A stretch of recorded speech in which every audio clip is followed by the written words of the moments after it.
మళ్ళీ మార్పు చెందటం ఏంటండి? ఆల్రెడీ మార్పు చెందిన వాడినే వాడు చెప్తున్నాడు కదా! మాది మతం కాదు మారు మనస్సు అని చెప్తూ ఉంటారు కదా! ఈ బేస్ వాయిస్ యేసుకొని. అంటే నిజమైన క్రైస్తవుడికి, పుట్టు క్రైస్తవుడికి కూడా రానటువంటి ఆ యొక్క జ్ఞానం వీళ్ళ వల్ల వాడికొచ్చిందిట. పైగా వెళ్లి ప్రతివాడిని క్షమించు, ప్రభువు చెప్పాడు. నన్ను క్షమించు, నన్ను క్షమించు అని అడుక్కున్నట్ట.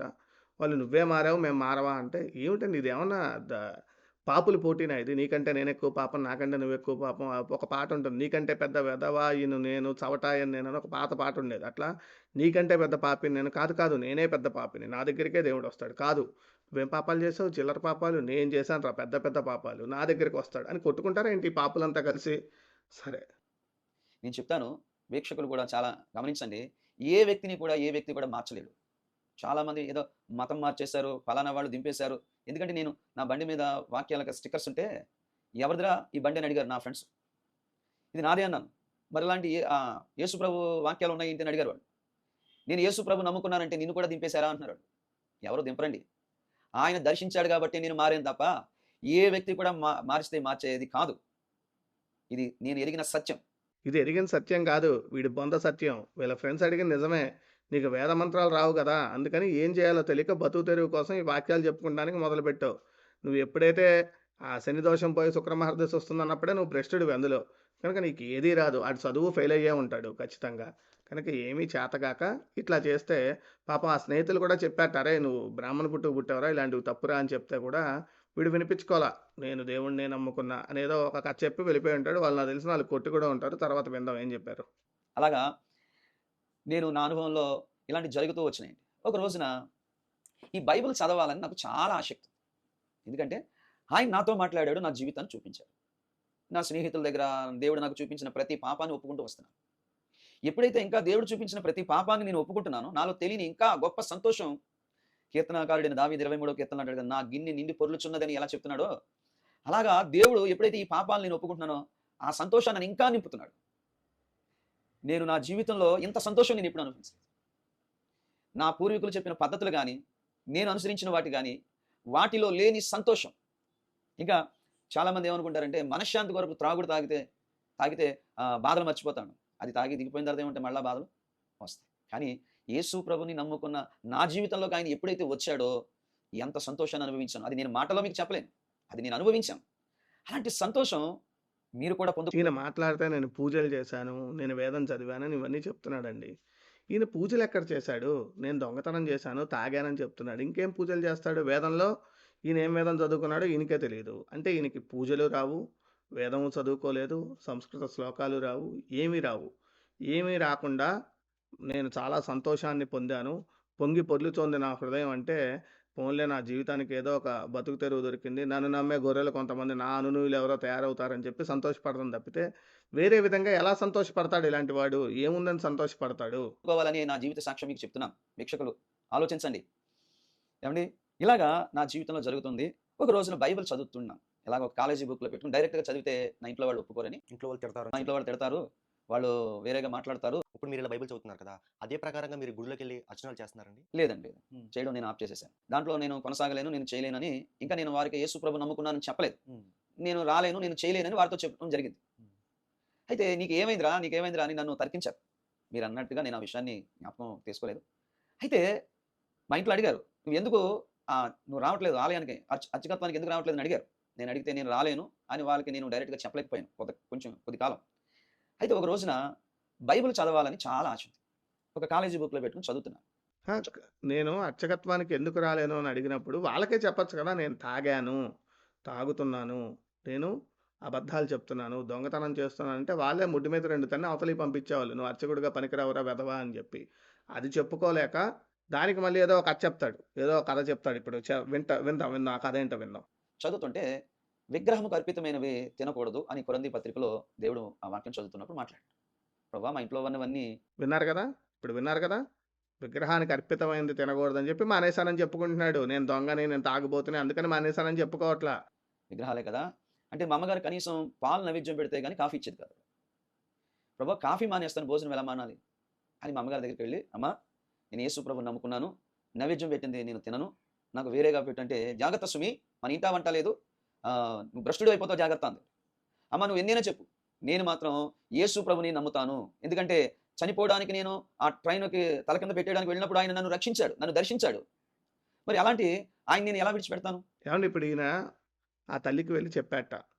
తల్లిగారు పాలు నైవేద్యం పెడితే, ఆ నైవేద్యం పెట్టినటువంటి పాలతో కాఫీ తాగేటువంటి సదాచార సంపన్నురాలు. ఈయన పోయి "నువ్వు నైవేద్యం పెట్టినటువంటి పదార్థాలు నేను తినను" అని చెప్తే, "జాగ్రత్త సుమి మన ఇంటా వంట లేదు" అని చెప్పింది తప్పితే ఆవిడేమీ కొట్టలేదు, తిట్టలేదు. ఇందాకనే అన్నాడు "మా కుటుంబంలో నెమ్మది లేదు, శాంతి లేదన్నాడు." అంటే వీడిలా భ్రష్టుడైనా అయినా కూడా ఆవిడ నెమ్మదిగా ఉన్న తర్వాత ఆవిడది తప్పా? ఇతనిది తప్పా? ఒకటే ప్రశ్న. ఎందుకు ఇన్ని అబద్ధాలు ఆడుతున్నావు? నేను గొప్పవాడిని, నా చుట్టుపక్కల ఉన్న వాళ్ళంతా మంచివాళ్ళు కాదని నిరూపించడానికి ఎందుకు ఇన్ని అబద్ధాలు ఆడుతున్నావు? 2 అంత సదాచార సంపన్నురాలైనా కూడా ఆ తల్లి వీడిని ఇంట్లోంచి తరిమేయలేదు. ఇంట్లోనే పెట్టుకుంది. పైపెచ్చు వీడి పిచ్చుంది కదా! విగ్రహార్పితమైనది తినని, సెపరేట్‌గా కావాలి అనేటువంటి పిచ్చుంది కదా! ఆ పిచ్చిని ఆవిడ సరే పోన్లే వాడు నా కొడుకే కదా అని కడుపులో పెట్టుకొని చూసుకుంది వాడిని. అంటే మీరు చెప్పండిప్పుడు. అంటే వీడి వల్ల ఇంట్లో సంతోషం లేదా? చుట్టుపక్కల ఉన్న వాతావరణం వల్ల వీడికి సంతోషం లేదా? ఈ ఒక్క మాటలోనే అర్థమైపోతోంది. నేను ఆయన్నే వెంబడిస్తానంటే ఆమె నన్ను శపించడం ప్రారంభించింది. నా నాకు సంబంధించిన నా బట్టలు, నా గ్లాసు, నా ప్లేటు, నాకు సంబంధించినవన్నీ ఒక రూమ్‌లో పెట్టిందావిడ. పెట్టి, "నీవు నాకు ఒక్కగానొక్కడివి. అందరికీ తెలిస్తే నిన్ను వెలివేసేస్తారు. గనుక నిన్ను పోగొట్టుకోవడం నాకు ఇష్టం లేదు. ఇంట్లో కూర్చొని, ఆ మూలన కూర్చొని ఆ దేవుడిని తలుచుకో. బయటకి మాత్రం ఏ చర్చిలకి వెళ్ళడానికి వీల్లేదంది."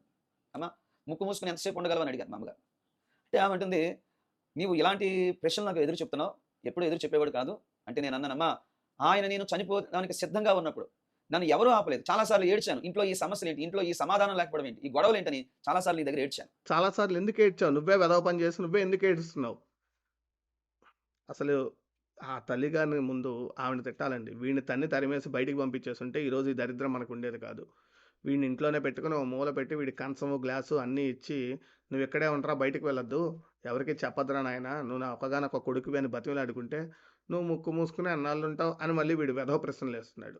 అంటే ఆ తల్లి మీద వీడికి ప్రేమ లేదు. తండ్రి మీద ప్రేమ లేదు. ఆ జన్మనిచ్చిన తల్లిదండ్రుల మీద ప్రేమ లేదు. వాళ్ళ వల్లే కదా ఈరోజు ఇలా ఉన్నాడు. వాళ్ళ మీద ప్రేమ లేదు. కానీ నేను కల్లో రైలు కింద చచ్చిపోతుంటే రూమ్‌లో పడుకొని కలగంటే, ఆ కల్లో రైలు కింద చచ్చిపోతుంటే కాపాడిన దేవుడి మీద వీడికి ప్రేమ ఉందని చెప్పుకుంటున్నాడు.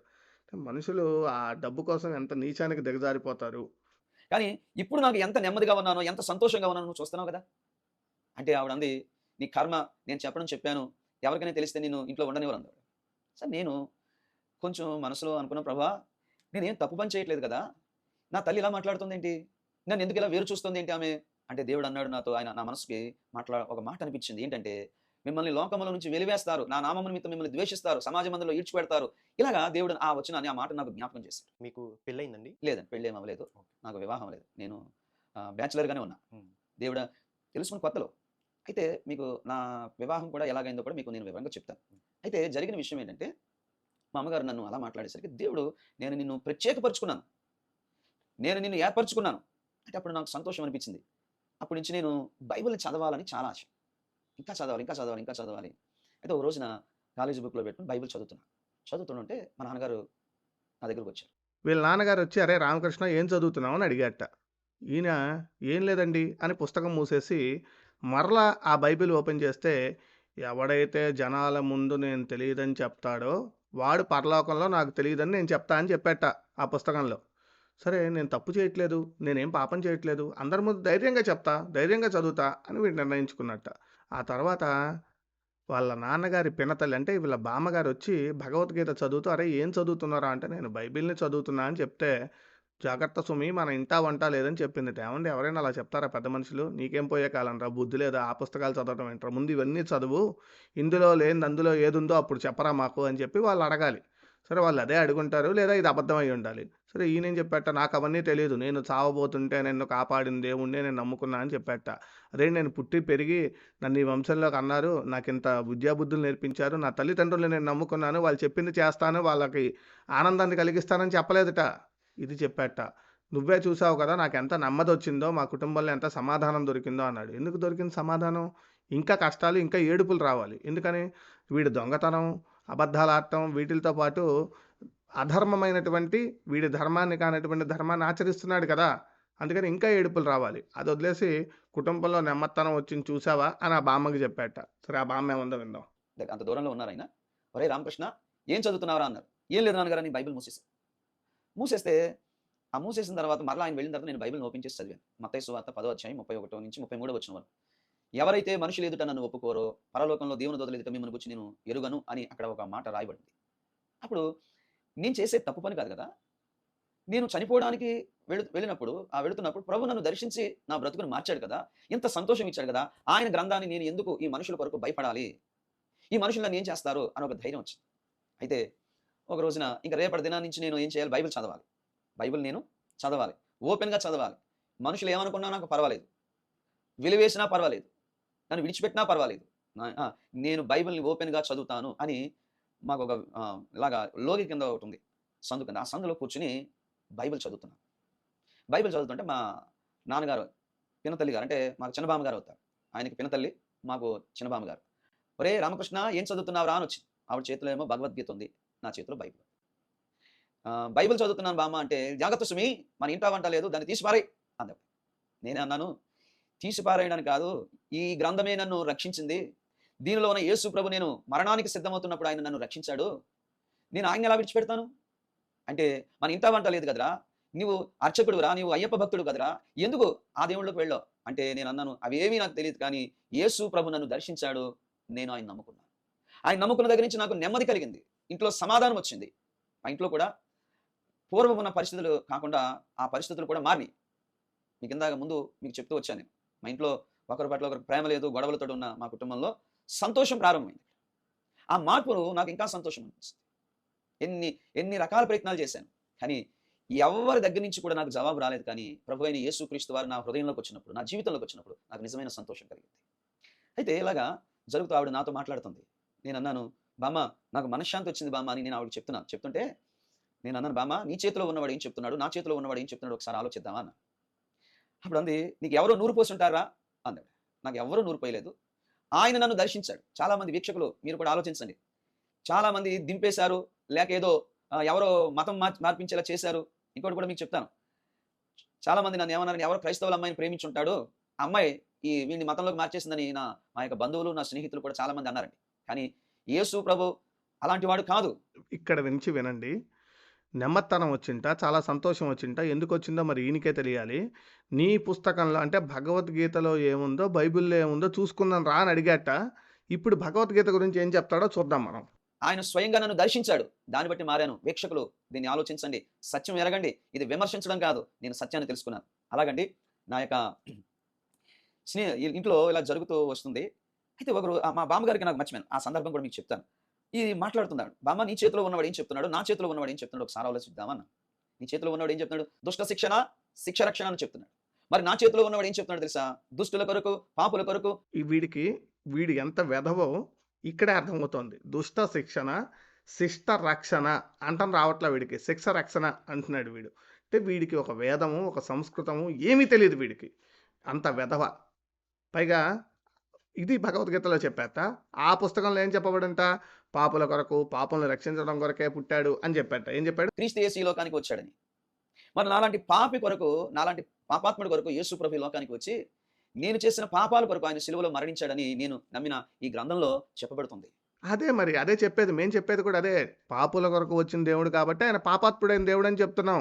ఇప్పుడు మన దేవతలు ఎవరి కోసం వస్తారు? బాగా తపస్సు చేసిన మహర్షుల కోసం, మార్కండేయుడు, ధ్రువుడు ఇట్లాంటి భక్తుల కోసం వస్తారు. ఎవడైనా ఒక పాపి కోసం దేవుడు వస్తాడండి ఎక్కడైనా? వస్తాడా? పోనీ ఒక పాపి అయాచితంగా అంటే వీడు ఎటువంటి ప్రయత్నం చేయకుండా వచ్చి నేను నిన్ను ఉద్ధరిస్తారా అబ్బాయి అని చెప్పి వాడి బుడ్డి వెనకాల తిరుగుతాడా? తిరుగుతున్నాడంటే వాడు కలిపురుషుడు. దేవుడు అనకూడదు. అంటే నీకు కలి ప్రభావం నీ మీద ఎక్కువగా ఉంది. నువ్వు శివాలయంలో ఉన్నా, సద్బ్రాహ్మణ కుటుంబంలో పుట్టినా నువ్వు తప్పించుకోలేకపోయావు. దానికి సిగ్గుపడాలి. సిగ్గుపడకుండా నేను మనస్సు నెమ్మదిగా ఉందంటే ఇప్పుడు వ్యసనపరుడికి కూడా ఆ వ్యసనం మత్తులో ఉన్నప్పుడు అది చాలా ఆనందాన్ని ఇస్తుంది. అంత మాత్రాన అది ఆరోగ్యాన్ని ఇచ్చేది కాదు కదా! వాడికి ఆనందం కలుగుతోంది. వీడికి ఆనందమే. కానీ వీడికి మోక్షం లేదు. అసలు మోక్షం అనే పదమే వీళ్ళ పుస్తకంలో లేదు.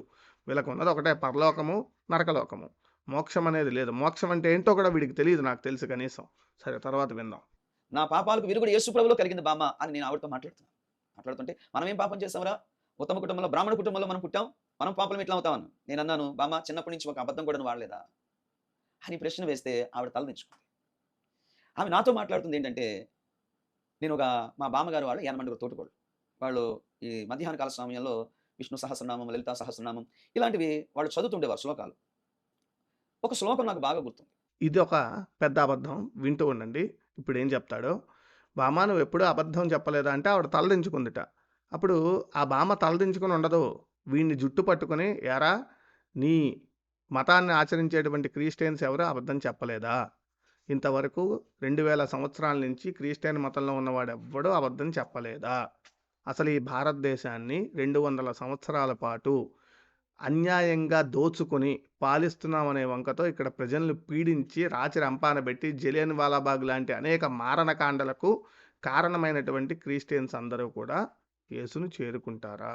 వాళ్ళందరూ కూడా ఉత్తములా అని వీడిని జుట్టు పట్టుకుని అడుగుంటుంది. అడుగుంటే వీడి సమాధానం చెప్పలేక ఇంకో కథ చెప్తున్నాడు. ఏం చెప్తున్నాడు? వీళ్ళంతా కూడా మధ్యాహ్నం భోజనాలు చేసి లలితా సహస్రం, విష్ణు సహస్రనామం ఇవన్నీ చెప్పుకుంటూ ఉంటారట. అక్కడ వీడొక శ్లోకం విన్నట్టు. ఇప్పుడు ఆ శ్లోకం వినండి. మీ అందరికి కూడా కోపం రాకపోతే నన్ను అడగండి. ఆ శ్లోకం ఇలా చెప్పబడుతుంది. ఆ శ్లోకం ఏంటంటే, సర్వ పాప పరిహారో రక్త ప్రోక్షక అవశ్యకం తద్రక్తం పరమాత్మేన పుణ్యదాన బలియాగం అని. ఈ శ్లోకం ఇది ఇంతకుముందు టెస్టిమోనీలో కూడా చెప్పాను నేను. సర్వపాప పరిహారార్థం రక్త ప్రోక్షం అవక్షణం తద్రక్తం పరమాత్మేన పుణ్యయాగ బలియాగం. ఈ శ్లోకం ఈ ముష్టి వెధవ ఏ పుస్తకంలో ఏ స్తోత్రంలో ఉందో వీడు చెప్పాలి. వీడు నిజంగా కనుక క్రైస్తవుడైతే, వీడు నిజంగా క్రీస్తుని నమ్ముకుని అసలు యేసుక్రీస్తు అనేవాడు నిజంగా దేవుడైతే ఈ శ్లోకం ఏ వేదంలో ఉంది, ఏ పురాణంలో ఉంది? వీడు చెప్పిన ఈ దిక్కుమాలిన శ్లోకం ఎక్కడ ఉందో వీడు చెప్పాలి. వీడే కాదు, చూస్తున్నటువంటి క్రైస్తవులు ఎవరైనా సరే ఈ శ్లోకం ఎక్కడుందో మీకు తెలిస్తే చెప్పండి. మీకు చేతనైతే, మళ్ళీ చెప్తున్నాను, ఛాలెంజ్ చేసి మాట్లాడుతున్నాను మీతో, మీకు చేతనైతే ఈ శ్లోకం ఎక్కడ ఉందో చెప్తే ₹1,00,000 వీడియోలోనే, లైవ్ వీడియోలోనే మిమ్మల్ని ఇంటికి పిలిపించుకుని లేదా ఒక ప్రదేశానికి పిలిపించుకుని మీకు ఆ ₹1,00,000 మీకు గూగుల్ పేనో క్యాషో ఇచ్చి ఆ వీడియో కూడా ఇందులోనే పెడతాను నేను. ఇదే మా యూట్యూబ్ ఛానల్లో పోస్ట్ చేస్తాను. మీకు ఎవరికైనా దమ్ము ఉంటే, మీరు నిజమైన క్రైస్తవులైతే, మీ దేవుడు నిజమైన దేవుడైతే ఈ మాట చెప్పండి. సర్వపాప పరిహారార్థం రక్త ప్రోక్షం అవక్షణం. ఇది ఎక్కడుంది? అసలు ఈ రక్త ప్రోక్షం ఆవశ్యకం అనే శ్లోకం ఎక్కడుంది? మీకు తెలియక, మీ బతుక్కి మీరు ఎలా మీ గురించి చెప్పుకోవాలో తెలియక సంస్కృత శ్లోకాలు కూడా మావి కాపీ కొట్టి మీరు ఒక దిక్కుమాలిన శ్లోకం తయారు చేసి ఇది జనాలకి చెప్తున్నారు. పిచ్చోళ్ళు ఉంటారు కదా, చదువుకోని వాళ్ళు వింటారేమో, మాలాంటి పండితులు వినరు ఈ శ్లోకం. ఈ ఛానల్ పెట్టి మేము ఇంత ఖండించడానికి కారణం కూడా ఇదే.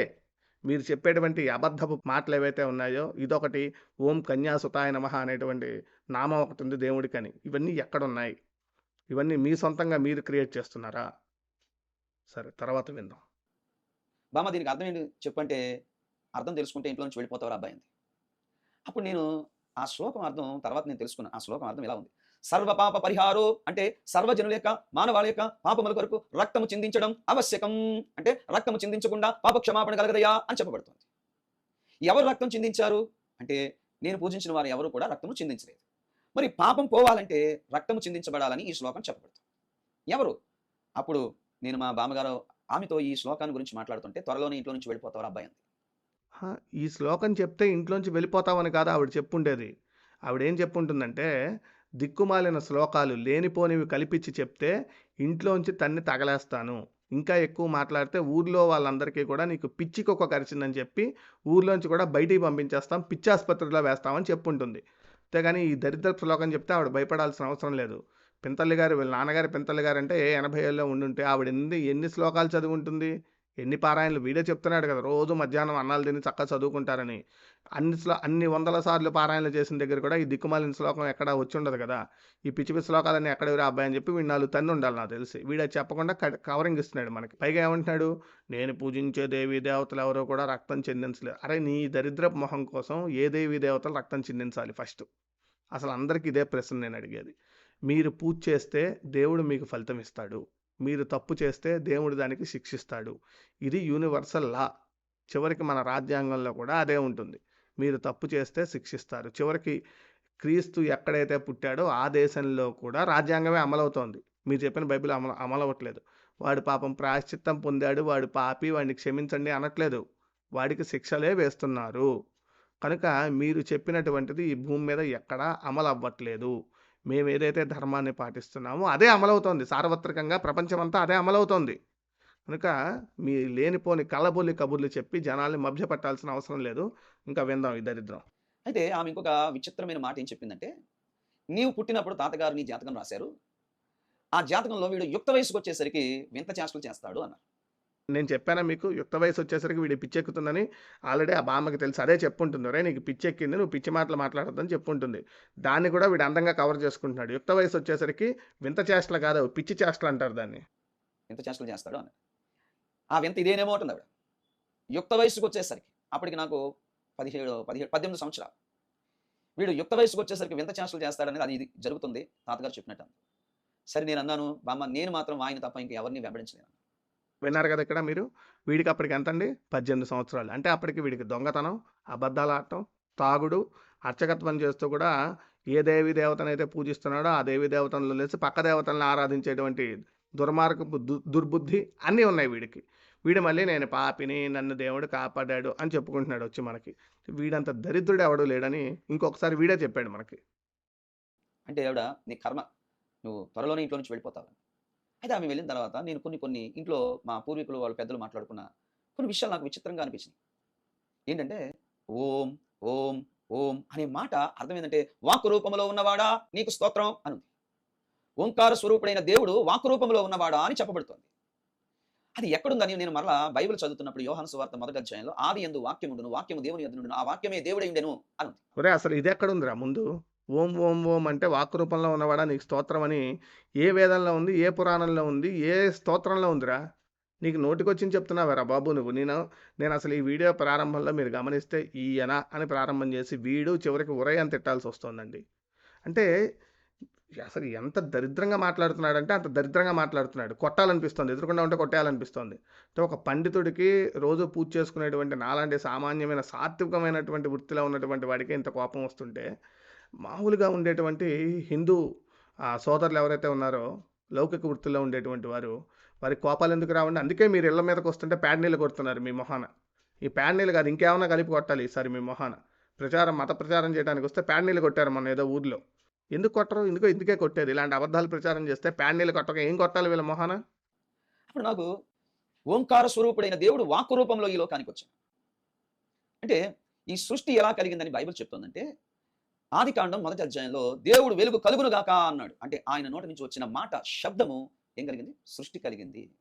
మరలా హెబ్రీయులకు రాసిన పత్రిక 11వ అధ్యాయం 3వ వచనంలో ఇలా ఉంది, ప్రపంచములు దేవుని వాక్యము చేత నిర్మాణమైనవి అని అక్కడ వాక్యం నుంచి చదివినప్పుడు చాలా ఆశ్చర్యం వేస్తుంది. ఎందుకంటే మా ఇంట్లో ప్రశ్న, బైబిల్లో జవాబు. ఇదేది విమర్శించడం కాదు వీక్షకులు. ఒకసారి ఆలోచించండి. నేను చెబుతుంది నా జీవితంలో జరిగిన అనుభవాలు. ఏమండి? తర్వాత ఏమండి దేంట్లో ప్రశ్న, ఎందులో సమాధానం దొరుకుతుందండి?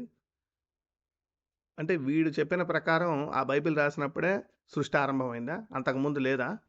అంటే ఎన్నో తరాల నుంచి ఉన్నటువంటి వేదాలు, మన కాశీ శివాలయం కానీ, లేకపోతే మన ద్వాదశ జ్యోతిర్లింగాలు కానీ, ఇవన్నీ ఎన్ని వేల సంవత్సరాల నుంచి ఉన్నాయి? వాటికంటే కూడా దీనికి ఎక్కువ వయసా? 2000 సంవత్సరాల క్రితం దగ్గరగా ఒక 60-70 సార్లు దాన్ని మార్చారని వాళ్ళే చెప్పుకుంటున్నారు పైగా. మేము దాన్ని మార్చామని చెప్తున్నారు. మార్చి అందులో కొన్ని తీసాం, కొన్ని కలిపాం, కొన్ని తీసాం, కొన్ని కలిపామని వాళ్ళే చెప్పుకుంటూ వస్తున్నారు. ఇన్ని కలిపి ఇన్ని తీసేస్తే ఉన్నటువంటి పుస్తకంలో వీడికి సమాధానం దొరికేసింది. 4 వేదాల్లో 18 పురాణాల్లో ఏ సమాధానం దొరకలేదు. సరే. అక్కడ ఇంకొక కొన్ని విషయాలు నేను తెలుసుకున్నాను. ఓం దరిద్ర నారాయణ మహా అని ఉంది. ఓం దరిద్ర నారాయణ మహా అని అక్కడ దాని భావం ఏం చెప్తుందంటే, ఓ దేవా సమస్త మహిమను విడిచిపెట్టుకుని రిక్తుడిగా దరిద్రుడిగా ఈ లోకానికి వచ్చినవాడా నీకు స్తోత్రం అని ఉంది. ఎక్కడుంది ఇది? ఓం దరిద్ర నారాయణాయ నమః అనేటువంటి ఆ నామం ఎక్కడుంది? ఈ దరిద్రుడే నారాయణాయ నమః అని ఉండాలి ఒకసారి పొరపాటున. అది వీడు దరిద్ర నారాయణాయ నమః అని చెప్పుకుంటున్నాడేమో. వీడు దరిద్రుడేమో తప్ప నారాయణుడు దరిద్రుడు కాదు. ఆయన లక్ష్మీదేవి భర్త. మన దరిద్రాలని కూడా పోగొట్టగలిగేటువంటి శక్తి ఉన్నటువంటి దైవం. అంతేగాని దరిద్ర నారాయణాయ నమః అని ఎవడు చెప్పాడండి ఇవన్నీ ఎక్కడి నుంచి వచ్చాయండి? అందుకే కోపంతో ఈ వీడియో చేస్తున్నాం మేము. ఎందుకు మీరు ఇంత దరిద్రంగా వీళ్ళు మాట్లాడేదే దరిద్రం అసలు. యేసుప్రభు ఎలా వచ్చాడు? కొరింథీ పత్రికలో ఆయన సమస్త మహిమను విడిచిపెట్టుకుని రిక్తుడిగా దరిద్రుడిగా ఆయన ఈ లోకానికి వచ్చాడు. ఎందుకంటే పాప దారిద్ర్యంలో ఉన్న మానవుణ్ణి ఆయన విడిపించడానికి వచ్చాడు. ఎందుకంటే సమస్త మహిమను విడిచిపెట్టుకుని వచ్చాడు. తర్వాత ఇంకా నారాయణ నారాయణ అనే మాటకి అర్థం కూడా ఏముందంటే, ఈ మాటలేం తప్పు కాదు, బయట ప్రశ్నార్థకంగా ఉన్నాయి, యేసుప్రభులో జవాబు దొరికింది. నారాయణ నారాయణ అంటే నారా అంటే జలములు, ఆయుడు అంటే అల్లాడువాడని అర్థం. అంటే ఆదికాండం 1వ అధ్యాయంలో దేవుని ఆత్మ జలముల మీద అల్లాడుచుండెను. ఇలాంటి విషయాలు అల్లాడుచుండటం ఏంటండి? అల్లాడిపోవటం ఏంటండి అసలు? నారాయణ శబ్దానికి అట్లానే యేసు ప్రభువుకి సంబంధం చెప్తున్నాడు వీడు. కోపం రావట్లేదా అండి హిందూ బంధువులందరికీ చూస్తుంటే, ఈ వీడియోలు చూస్తుంటే? మీరెలా సైలెంట్‌గా ఉన్నారు? కనీసం వెళ్లి వీళ్ళ వీడియోలో కామెంట్ చెప్పలేరా మీరు? ఒక కామెంట్ పెట్టలేరా? నారాయణుడికి, యేసుకి సంబంధం ఏమిట్రా గాడిద అని ఒక కామెంట్ పెట్టలేరా మీరు? అంటే అంత నిద్రాణంలో ఉన్నామా మన జాతి? నారాయణ అనే శబ్దానికి అర్థం యేసు అంటున్నాడు. ఓం అనే శబ్దానికి యేసు అంటున్నాడు. అంటే ఎంత చండాలంగా వీళ్ళు ప్రచారం చేస్తుంటే మనం అంతా సైలెంట్‌గా కూర్చొని ఉండాలా? మా ఇంట్లో నేను విన్నవి నేను జ్ఞాపకం చేసుకున్నప్పుడు ఎంత సంతోషం అనిపించిందో. అయితే ఒక రోజున నా స్నేహితులు నా దగ్గరికి వచ్చారు. "ఒరేయ్ రామకృష్ణ, ఈ మధ్యన మాతో స్నేహం చేయడం మానేసావు. అసలు ఏమవుతుందిరా? ఏం చేస్తున్నావురా?" అని నాతో మాట్లాడితే నేను వాళ్ళతో మాట్లాడాను. "ఒరేయ్, నేను చీకట్లో నుంచి వెలుగులోనికి వచ్చానన్నాను. అంటే మేము చీకటి సంబంధులమా? మేము పాపాత్ములమా?" అని వాళ్ళు ఏం చేశారు, కొంచెం వేరుగా మాట్లాడుతూ వచ్చారు. నేనన్నాను, "అవేమో నాకు తెలియదు కానీ యేసు ప్రభులో నాకు ప్రత్యక్షత దొరికింది. ఆయన నన్ను దర్శించినప్పుడు ఇదిగో నేను ఎన్ని రకాలుగా నేను ఈ భక్తి ప్రయత్నాలు చేశానో అవన్నిటిలో కూడా నాకు కలగని మేలు యేసు ప్రభులో నాకు కలిగింది. ఆయన నాకు చనిపోవడానికి వెళ్ళినప్పుడు నాకు ఆయన నన్ను రక్షించాడు. నన్ను మరణం నుంచి తప్పించాడు. ఇదిగో ఈరోజు ఇంత నెమ్మదిగా మీతో నేను మాట్లాడుతున్నానన్నాను." అంటూ వాళ్ళకి ఒక ప్రార్థన జ్ఞాపకం చేశాను. ఎవరు? నా స్నేహితులు. ఎందుకంటే నేను పూజారిగా చేస్తున్నప్పటికీ గురువారం ఈ యొక్క సాయిబాబా గుడికి వెళ్తూ ఉండేవాళ్ళం. అక్కడికి వెళ్ళేవాళ్ళం కానీ ఆడపిల్లలను చూడడానికి వెళ్ళేవాళ్ళం. భక్తి కోసం కాదు. అయితే అలాంటి హృదయంతో, అలాంటి జీవితంతో నేనున్నాను. దేవుడే అన్నాడు, నేను నిన్ను లోకములో నుంచి ప్రత్యేకించుకున్నాను.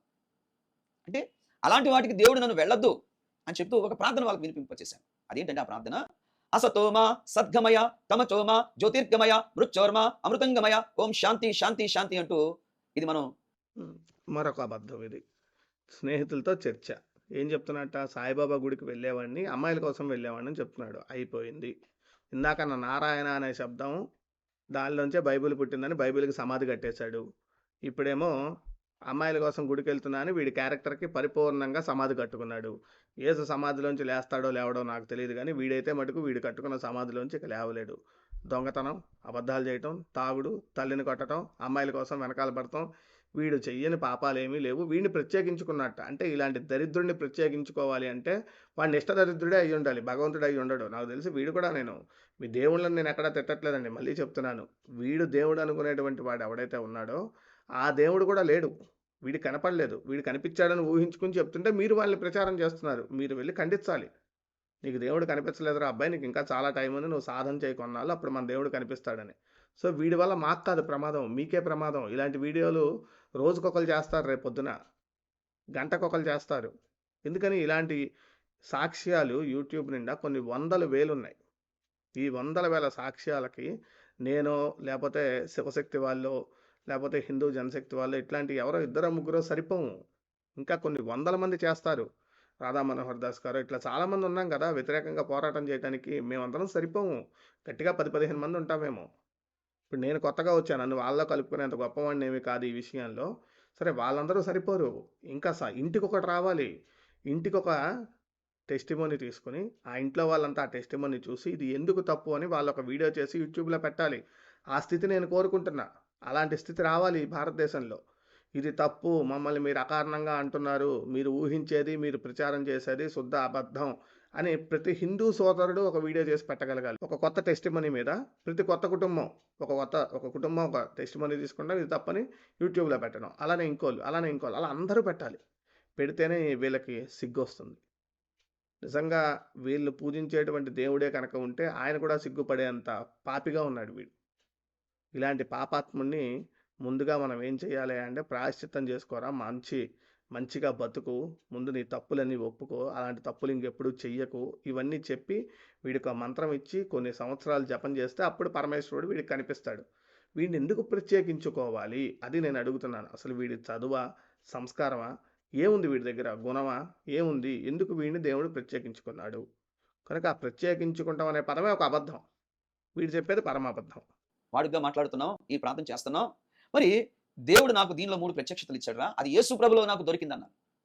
మీకు ఇందాక చెప్పాను కదా, నాకు మా ఇంటిలో మా పూర్వీకులు పెద్దలు పలికినవన్నీ కూడా యేసు ప్రభులో నాకు జవాబు దొరికింది. అసతోమా అంటే, ఓ దేవా మేము అసత్యములో ఉన్నాము, మమ్మల్ని సత్యంలోనికి నడిపించుము. యేసు ప్రభు చెప్తున్నాడు, నేనే సత్యమును. యేసు ప్రభు సత్యం. ఆ సత్యము అబద్ధకరమైన నా జీవితాన్ని ఇప్పుడు నేను ఎలాంటి వాడిని, ఎలాంటి పాపినో దేవుడు నాకు గ్రహింపు చేసి నా పాప జీవితం నుంచి ఆయన నన్ను విడిపించాడు. ఇలాంటి సత్యం యేసు ప్రభు నాలో పెట్టాడు.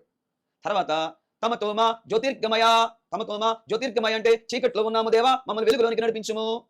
చీకట్లో ఉన్నాము దేవా మమ్మల్ని వెలుగులోనికి నడిపించమని రెండో విషయాన్ని తెలియపరుస్తుంది ఆ ప్రార్థనలో. యేసు ప్రభు ఏమంటున్నాడు? నన్ను వెంబడింపగోరు వాడు చీకట్లో నడవక ఆశ్చర్యకరమైన వెలుగులో నడుస్తాడు.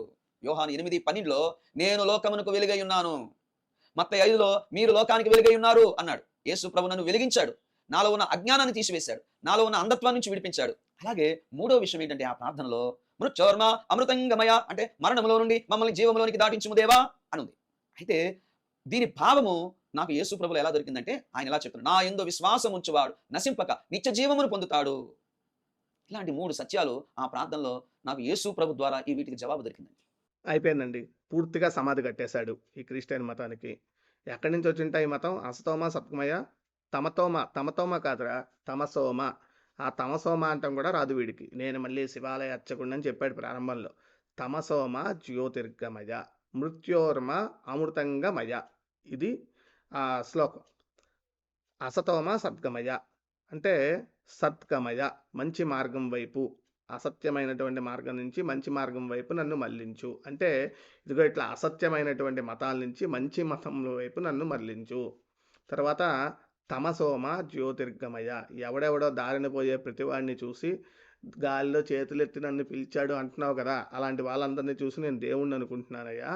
అటువంటి తమస్సు, అజ్ఞానం నుంచి నన్ను జ్ఞానం వైపు మార్చవయ్యా. తర్వాత మృత్యోర్మ అమృతంగమయ, నా ధర్మాన్ని వదిలేసి మృత్యు సమానమైనటువంటి అధర్మమైనటువంటి మతాల వైపు నేను వెళ్ళాను. అటువంటి మృత్యువు నుంచి నన్ను పునః రక్షించి నా ధర్మంలోకి నన్ను తీసుకురావయ్యా అని ఆ శ్లోకానికి అర్థం లేదా వ్యాఖ్యానం. దాన్ని ఇవన్నీ కూడా యేసుప్రభులో కనిపించాయి, మాకు అక్కడే కనిపిస్తున్నాయి. మరి నువ్వు ఏ మార్గంలో వెళ్ళావో ఆ మార్గానికి నీ వ్యాఖ్యానమేమో ఆయన సమాధానం అని, మా వ్యాఖ్యానం కూడా ఆయనే సమాధానం అని. కాకపోతే నువ్వు ఒక విధంగా చెప్పుకుంటున్నావు, నీకు అనుకూలంగా మేము ఏది న్యాయమో అది చెప్తున్నాం. కనుక వీడి మాటలతోనే వీడు సమాధి కట్టేశాడు, ఆ మతానికే సమాధి కట్టేశాడు. వీడికి ఎలాగో సమాధి కట్టేసుకున్నాడు వీడి పాపాలకి. ఇప్పుడు ఆ మతాన్ని నాశనం చేస్తున్నాడు. అంటే ఇలాంటి ధర్మభ్రష్టుడు వీడు భ్రష్టత్వం పట్టడమే కాదు, వీడు ఎక్కడికి వెళ్తాడో వాళ్ళని కూడా భ్రష్టత్వం పట్టిస్తాడు అనడానికి ఇది ఒక ఉదాహరణ మనకి. అయితే నా స్నేహితులు ఏమన్నారు? మేము అన్నీ ఒకటేనంటాం, ఈ మతంలోకి వెళ్ళిన వాళ్ళు మాది ఒకటే గొప్పదంటారు. నేను అన్నా, రే మతం కాదు. చాలా మంది వీక్షకులు మీరు కూడా గమనించండి, మతము మతము మతము అని మతమే లేదు. యేసు ప్రభు లోకానికి ఎందుకు వచ్చాడంటే దేవుడు ఎలా ఉంటాడో మొదటి యోహాను పత్రిక 5:20 తెలియపరుస్తున్నాడు. నిజమైన దేవుడు ఎలా ఉంటాడో ఆ వచనంలో తెలియపరచడానికి యేసు ప్రభు లోకానికి వచ్చాడు, కానీ మతాన్ని మార్చడానికి రాలేదండి. మనుషులు మంచి త్రోవలోకి వెళితే మనుషులు ఏమంటున్నారంటే మతంలోకి దిగిపోయాడంట. వాడు పాడైపోయి ఒక త్రాగుబోతుగానో ఒక వ్యభిచారుగానో ఒక దొంగగా మారితే వాడు ఇలాంటి భ్రష్టుడైపోయాడు అంటారు. మనిషి మారితేనేమో మతం మారానంటారు. కానీ ఎవరు ఏమనుకున్నా సరే నా జీవితంలో యేసు ప్రభు రావడం వల్ల నాకు నిజమైన మార్పు వచ్చింది. ఇది వచ్చేసాడండి, కరెక్ట్ పాయింట్కి వచ్చాడు. ఇది మతం కాదు, ఇది ఒక ధర్మ మార్గం అని చెప్తున్నాడు. వాడు తాగుబోతుగా వ్యభిచారిగా దొంగగా ఉంటే వాడు అలా ఉన్నాడు, భ్రష్టుడు అయిపోయాడు అంటున్నారు కదా. అవన్నీ వదిలేసి ఇందులోకి వస్తే ఎందుకు మీరు అలా అంటున్నారంటే, క్రిస్టియన్స్లు ఎవరు తాగుబోతులు లేరా, దొంగలు లేరా, వ్యభిచారులు లేరా? ఇప్పుడు అమెరికా, బ్రిటను, లేదంటే ఇజ్రాయిల్, ఏవైతే క్రిస్టియన్ దేశాలు ఉన్నాయో అక్కడ కోర్టులు లేవా, పోలీస్ స్టేషన్లు లేవా? అలానే మద్యపానం అమ్మేటువంటి వ్యక్తులు ఎవరూ లేరా?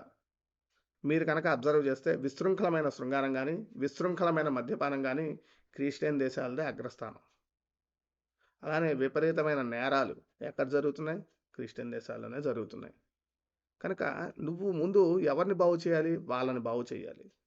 ఈరోజు అమెరికా, యూకే ఇట్లాంటి దేశాల్లో వాళ్ళ ఆస్తికులు తగ్గిపోతున్నారు. అంటే వాళ్ళ మత అనునూయులు, మతాన్ని ఎవరైతే ఆచరిస్తున్నారో వాళ్ళు తగ్గిపోయి నాస్తికులు పెరిగిపోతున్నారు. నిజంగా వీళ్ళు మత ప్రచారం చేయాల్సిన అవసరం ఎక్కడుంది? అక్కడుంది. ఉన్నవాళ్ళు పోతున్నారు కాబట్టి. నువ్వు కొత్త వాళ్ళని తెచ్చుకోపోయినా పర్లేదు, ఉన్నవాళ్ళు పోతున్నారా బాబు అని వాళ్ళని ముందు లైన్లోకి పెట్టాలి. చర్చిలు అమ్మకానికి పెట్టేసుకుని పబ్బులుగా, క్లబ్బులుగా ఇట్లా మార్చుకుంటున్నారు, హోటళ్ళుగా. కనుక నువ్వు వెళ్ళి వాళ్ళని కాపాడుకోవాలి. మా దగ్గర కాదు ప్రచారం చేయాల్సింది. ఇక్కడి నుంచి మా పాస్టర్లను తీసుకెళ్ళి అమెరికాలో ప్రచారం చేయించండి, లండన్లో ప్రచారం చేయించండి. అది కరెక్ట్గా ఉంటుంది. కనుక ఇతను ఏం చెప్తున్నాడు? దీనికి సమాధానం అక్కడ దొరికింది. నేనే సత్యమై ఉన్నాను, జీవమై ఎవడూ లేడండి. నువ్వే సత్యం, అహం సత్యం, నేనే సత్యం. ఎందుకంటే నేను సత్య మార్గంలో వెళ్తే నేను సత్యంలో ఉన్నట్టే, నేను అసత్య మార్గంలోకి వెళ్తే నేనే అసత్యాన్ని అయిపోతున్నా. నా వల్ల అందరికీ అబద్ధాలు చెప్తున్నాడు. వీళ్ళగా ఇప్పుడు ఈ భ్రష్టుడు ఎవడైతే ఉన్నాడో వీడు సత్య మార్గం కాదు, అధర్మమైన మార్గంలో ఉన్నాడు. అయితే ఇలా మా స్నేహితులు నాతోటి అంటున్నారు, "ఒరేయ్! మేమన్నీ ఒకటేనంట." ప్రభువా! వీళ్ళకి ఎలా చెప్పాలనుకున్నా. దేవుడు నాకు మనసులోకి ఒక విషయం తీసుకొచ్చాడు. 2 రొట్టెలు ఎంతరా అని అడిగాను. 4 అన్నాడు. కొన్ని సంవత్సరాల తర్వాత 2 రొట్టెలు ఎంత అని అడిగాను. 4 అన్నాడు. అమెరికా దేశానికి వెళ్తే 2 రొట్టెలు ఎంత అన్నాడు. 4 అన్నాడు. నేను 6 అంటే తప్పేముందన్నా. అది ఎలా కుదురుతుంది? 2 × 2 4 అన్నాడు. అప్పుడు యేసు ప్రభు కూడా చెప్పింది అదేరా. నేనే సత్యమును, నేనే జీవమును, నేనే మార్గమును అని ఆయన చెప్పాడు. నేనే అంటే ఆయనకి సాటైన వారు ఎవరునూ లేరు. ఇప్పుడు 2 రెళ్ళు 4 అని వీడు దిక్కుమాలిన ఉదాహరణ చెప్పాడు కదా! ఇప్పుడు నేనే సత్యం, నేనే ధర్మం, నేనే మార్గం అని ఎవరు చెప్పాడు? యేసుప్రభు చెప్పాడట. 2 రెళ్ళు 4 అని ఎవరు చెప్పారు? రెండో, నాలుగో చెప్పలేదు కదా! మనం చెప్తున్నాం.